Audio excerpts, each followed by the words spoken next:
Herkese merhabalar. Selamun aleyküm do'stlar aziz. Do'stlar aziz, hozir men میخوام درباره وضعیت ترکیه با شما معلومات دهم. پیش از همه میخوام که درباره آب و هوا، یعنی درباره وضعیت آب و هوای استانبول با شما بگم.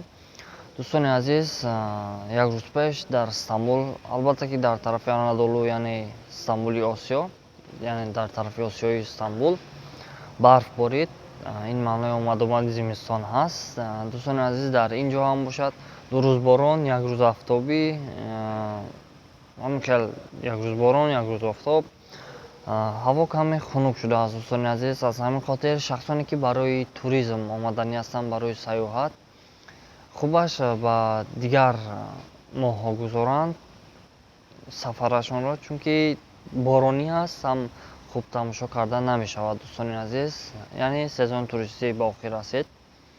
بعدش دوستان عزیز میخوام که درباره وضعیت کار در ترکیه فهمونم. دوستان عزیز، وضعیت کار در ترکیه عین زمان از بس که سزن توریستی باقی رسید، سزن کار هم باقی رسیده ایستاده است. کاریابی کمی مشکل شد دوستان عزیز. اگر که 1 ماه پیش به معلول کار یافتن آسان بود، یعنی در رستوران، در چایخانه، در مغازه ها، در تکستیل ها کارگر میگفتند، اما حاضر همایان اعلان ها نیست.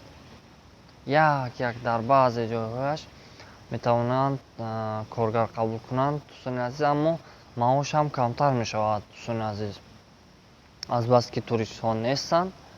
یعنی اگر در رستوران باشد معاش حتما کم می شود، از سببی که توریست ها کم شدند. همچنین دوستان عزیز، ولی شخصانی که زبان های خارجی انگلیسی، روسی، ترکی را میدانید، می توانید با آسانی کار یافته کار کنید. خوب دوستان عزیز، در باره حجتش یگام نویاری نیست. یعنی kimlik نداده ایستادند، حجت نکرده ایستادند. البته باز می شود حالت هایی که گویند بعضی ها kimlik دارند که با kimlik گشتند. آنها دوستان عزیز شخصانی هستند که از اول kimlik کرده بودند، یعنی 1-3 سال پیش kimlik کرده گرفتند. حالا باشد آن kimlik را مدتش رو دراز میکنند، هر سال پردید میکنند. یعنی پردید کرده می شود، یگان مشکلی ندارد، اما از سر نو kimlik گرفتن مشکل است. قریب که نمی شود، هم گویم می شود. بعضی حالت های می شود که از 100 کس 2 یا 3 کس می تواند kimlik گیرد، یعنی حجت هایش را قبول میکنند، با حجت می دهند. خلاص دوستان عزیز، تنها 3 ماه می توانید در اینجا کار فعالیت کنید، زندگی کنید. غیر 3 ماه دیگر نمی توانید.